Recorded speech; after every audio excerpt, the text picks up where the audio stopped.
Good morning everyone, welcome back to another video. So this morning Simon and Yanis are cracking on in bedroom number 2 and they've almost finished an entire wall. But it occurred to me when I tried to put one of the ceiling roses up this morning that I don't have anywhere near as many tools that I need, and I need to go down the convent and raid my stash of tools. But I also need to pop into Brico and get the adhesive and some caulking so I can just prep the room so it's ready for painting. So I'm gonna pop down the convent, then go to Brico, come back here, and then we're gonna crack on. So let's crack on.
Simon, Yes. did Yanis do this entire wall? He did, yeah. Well, apart from the very top bit, because Yep. he couldn't reach. So I put that little top bit on, but he done that well, yeah. Yeah, it looks fantastic. Yeah, he's doing a great job. Good job, Yanis. Thank you, Billy. Thank you so much. That's all right, mate. I'm happy. Yeah, good. Yeah. He looks good, mate, doesn't it? It looks fantastic. Yeah, excellent. You don't come back finish. Yeah, I know. I think it looks better than your work, actually, I Simon. think he might be taking my job. He won't need me here soon. I miss you. Okay, mate. Good man. Well done, yeah. Thank you very much. Very good. Yeah, good job, Yanis. Thank you, Billy. Excellent. So the ceiling rose went up. It wasn't particularly very easy because the chandelier hook, there's flies in this room. I don't know what's going on. Maybe because we've introduced a bit of heat and it's winter. They might be coming through the dodgy windows. Might be a good idea to put some weather sealing on the inside to stop anything coming through. But anyway, ceiling rose is up. It was quite difficult because the hook for the chandelier, the return mechanism that pulls on the ceiling above, wouldn't turn. But I managed to do it with a screwdriver in the end, and I've put 6 screws also into that ceiling rose, which go into the lathes above the plaster, and I've caulked around it, caulked all the holes. It looks fantastic. So with them ceiling roses, because they look perfect, the method we use is we get a brush and we just brush it really, really roughly with paint, and it adds a bit of texture, like it's been painted a few times over the years. And doing that just a few times creates sort of like a rough finish almost, because it's really smooth and it looks a little bit artificial at the beginning, but not a problem with that. So I've been caulking behind and I'm just caulking around the room. It's really messy because all the adhesive sort of sticks to your fingers. It's an acrylic caulk essentially, and it's really easy to apply. It's messy because it sticks to your fingers and you have to sort of wet your fingers and do all that, and then use a cloth, and then, I don't know, it's one of them things that needs doing because it makes a really nice finish. So today I'm just going to finish caulking, and tomorrow I'm going to start sanding all of the woodwork. So I use an 80 grit just to sort of like rough up the surface a little bit, and then when you apply the paint it sticks really, really well. And obviously I've got that Festool with the dust extractor and HEPA filter and things like that, so if there is lead in the paint it shouldn't be too bad. I'll keep the windows open anyway.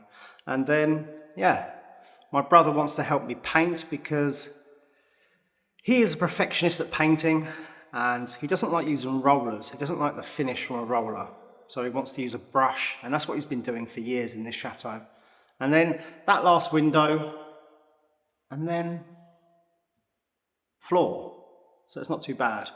And I'll try and get that chandelier ready as soon as everything's sanded, including that window, just because I don't want too much dust in the room.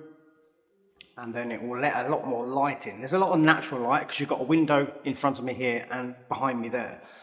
But when it gets dark or it's overcast and cloudy, there's no light in here, it's pitch black almost. So a nice chandelier will look great, I think. So I'm going to crack on a bit more, and Yanis and Simon are literally almost finished in there.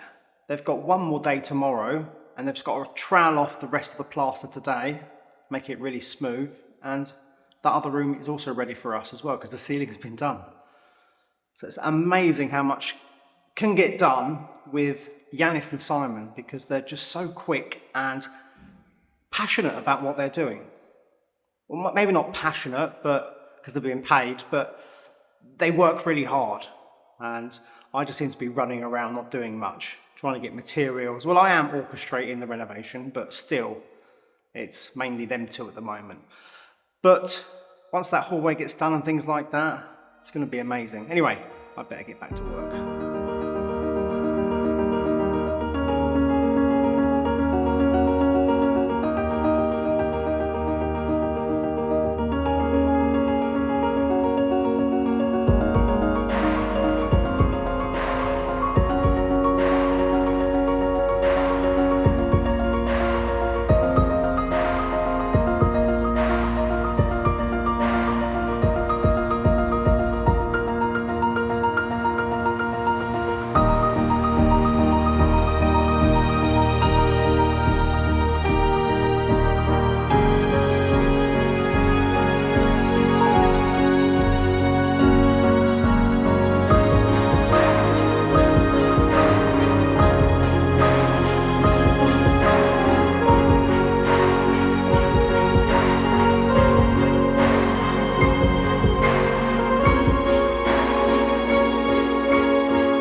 So this is Madeleine, this colour. So Michael has volunteered to, well, in fact, it was Michael's choice. Yours and Gwen, wasn't it? Yeah, Gwen agreed on this colour as well at the same time. It looks like a sand colour, to be honest. It's called Madeleine. A Madeleine is like a little French sponge cake flavoured with orange oil. It's really thick. Look at that. It is thick, isn't it? Right. So just try some out then. Yeah, if you want. So this is the wall colour. Oh, it's covering nicely. Oh, it looks quite nice actually. It obviously dries a bit lighter, doesn't it, generally? Sometimes dries a bit darker. I don't know. Depends on the paint. Why do you like using a brush and not a roller? Because you get, although it's a little bit more effort, Yeah, once you've painted, you get a perfectly flat finish. yeah, Whereas a roller, some people say that it doesn't do it, but I always find that with a roller you get like a slightly stippled texture. Whereas with a brush, a soft brush like this, you can get a really flat finish. And I'm really fast at it because that's all I've ever done in this place. I've always done painting by hand. yeah. So now I can just go boom, boom, boom, boom, really fast. Get it done. Let me stand back a That's how bit. fast I can paint it. This is a small brush though. I'm using Yeah, it is quite a big small white brush. like Yeah, that. yeah. Oh, I like it. It wouldn't have been my personal choice, but it's not my decision because it's not, you know. The thing is, we haven't got, although we've got one room downstairs below this, which is a sort of goldy coloured wall. It's the same colour. It's very we haven't got any nice like yellowy sunny rooms, you know. Yeah, Sometimes it's just nice to see a lovely bright yellow colour. yeah. Cheers you up, you know. I know what would cheer me up. What? A No, drink. A drink, yeah. Not a bright paint, yellowy colour. It's not yellow though. No, it's not. It's like a cake colour. Cake, yeah. Yeah, cake. Is it from the Little Green's new It's their new sweet treats range of colours. sweet treat? So they're all inspired by cakes and chocolates and Yeah. sweets and things. And this is a little French Madeleine. So look how flat that looks. Yeah. On Simon's perfectly flat plasterwork. Yeah. That does look good. It's like velvet, doesn't it? It does look a bit like velvet. This is the intelligent matte emulsion. So it's actually it's completely matte, but it's still washable. Yeah, because I prefer the really matte. They do another matte which is Absolute it's called matte. absolute matte, and it almost looks like a chalky finish. I'm not that keen on that. I like it because it looks like an old distempered paint, which were very Yeah. matte, but they're very easy to scratch. Yeah. And they attract dust and they're difficult to clean. So actually, this is More practical. it's more practical. So if you do get any dust and things on the wall and dirt, you can wash it off, and it won't affect the paint. Fantastic. So you can't do much at the moment for the basement kitchen because it's too wet outside. Yeah, I'm trying to seal the terrace, and it keeps raining every time. Yeah. I do a day's work, get everything prepped, and then the rain comes and I can't. So you need to wait for a nice dry week. Apparently, from next Monday, we've got 4 days of actual sunny weather. Yeah. So hopefully, if I get Rick in to help me, we can just spend 3 or 4 days just do as much as we can. Fantastic. Until the rain comes again. And Martin is booked in for the beginning of April to sandblast. So we've got to get it sealed and You've dried. got 2 months.